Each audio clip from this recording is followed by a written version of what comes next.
Good to see you again on our channel.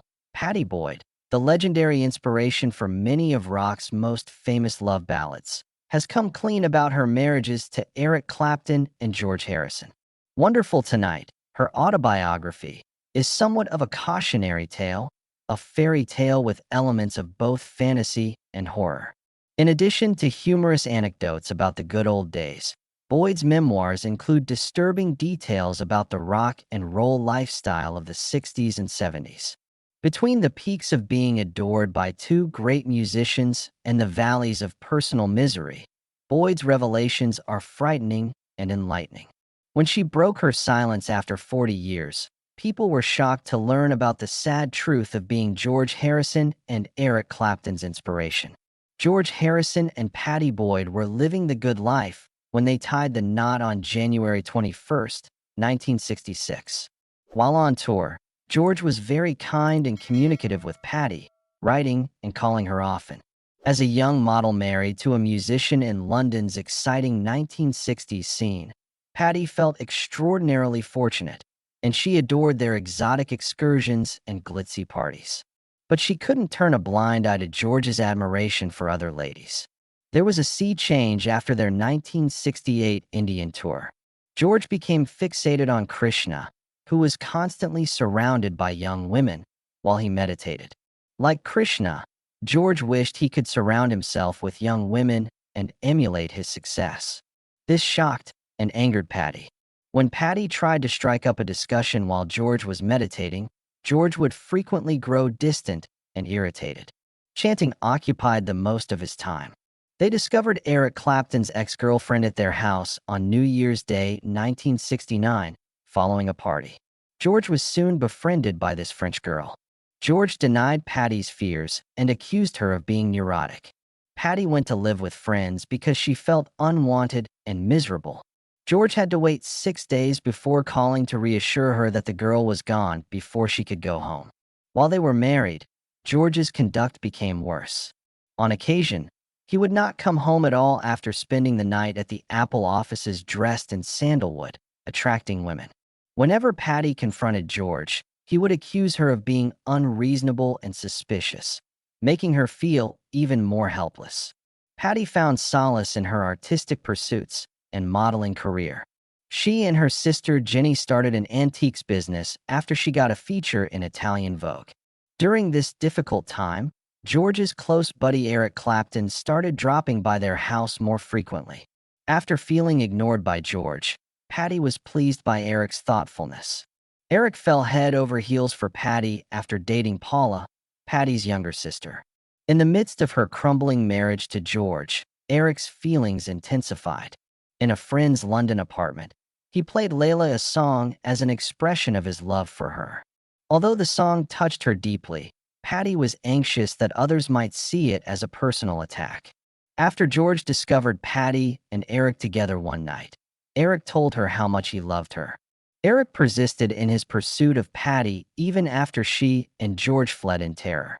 He begged Pattie to leave her husband during his visit to their home while George was gone. He went as far as threatening to use heroin if she wouldn't come to him, and he spent years afterward addicted to drugs.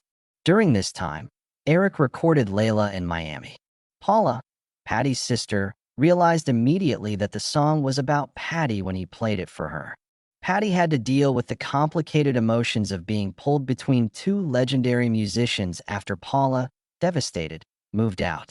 The more Pattie's marriage to George deteriorated, the more concerning George's actions became. He wrote off her fears as irrational. Ronnie, who became Pattie's lifetime companion, even found comedy in their antics. But Pattie's world came crashing down when she found out that George had an affair with her close friend and Ringo's wife, Maureen. When she discovered them in their house with George, the betrayal hit her very hard. Dismissing her worries with a laugh, Pattie changed the flag on top of their house as a symbolic gesture to help ease her pain, but it only brought her momentary solace. Pattie's suspicions are aroused by Maureen's late-night visits, which escalate into an argument where Maureen's apparent lack of interest surprises Pattie. Pattie reaches out to Ringo for answers, which provokes a furious reaction. George denies having relationships, But Eric's pursuit continues anyway, leaving Pattie to feel alone and helpless. Pattie considers filing for divorce after George's heartless actions on New Year's Eve finally push her over the edge. Solaced by Ringo's support and a new career chance, Pattie stays by George's side despite the humiliation. Still, she stays, even going so far as to dye her hair in an effort to manage her feelings, after George confesses his love for Pattie to Ringo in front of their friends.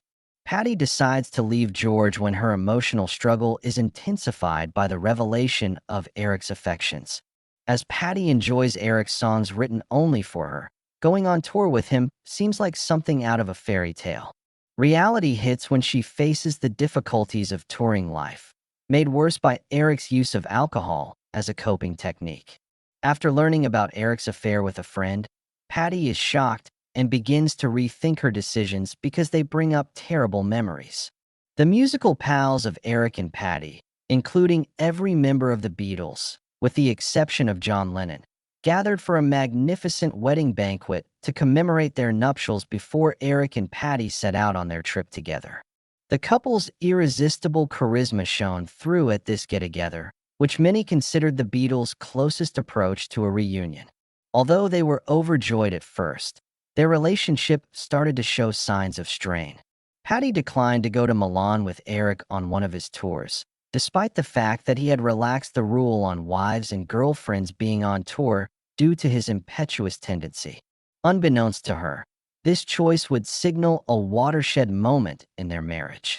While out to dinner with Pattie one fateful night, Eric revealed to her that he had fallen head over heels for another woman he had met in Milan. The news was especially painful for Pattie because they were still trying to conceive through in vitro fertilization.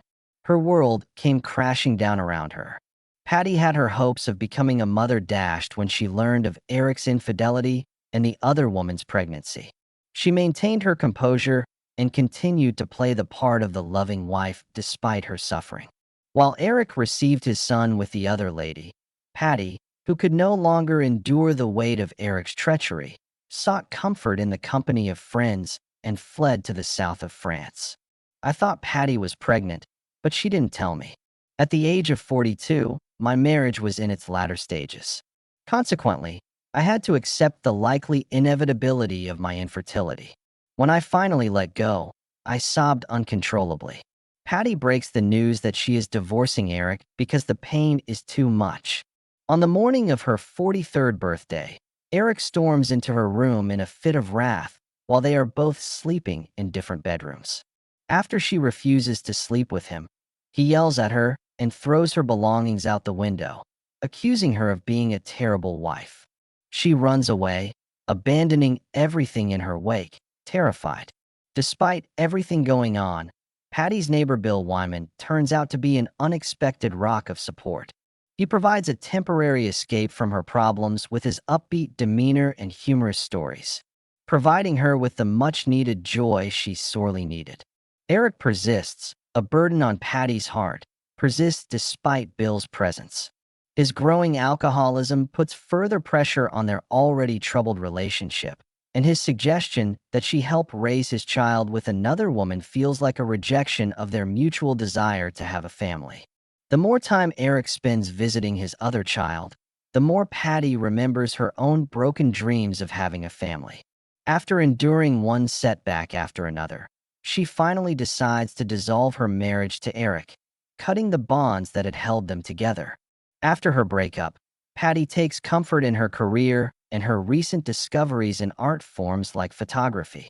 She finds hope for a better future while accepting the complexity of her history on her path to self-discovery. Pattie finds a new sense of purpose and joy after emerging from the darkness, despite the hardships she's endured. As a result of her tenacity and resolve, she learns that the key to happiness is inside. Please leave a comment and subscribe to our channel. For being here today, I am grateful.